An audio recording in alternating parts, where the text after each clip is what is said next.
ខេត្តសៀមរាបប្រៀបថាណោសតកាលខ្ញុំប្រតិព័ន្ធការបាត់ដំប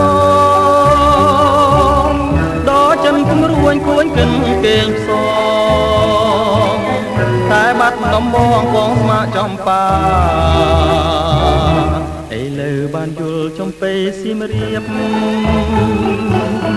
ក្រអូបជួតជ្រាបពោពេញអមរាទ្រង់បងបានស្បាយពីរឿងស្នេហា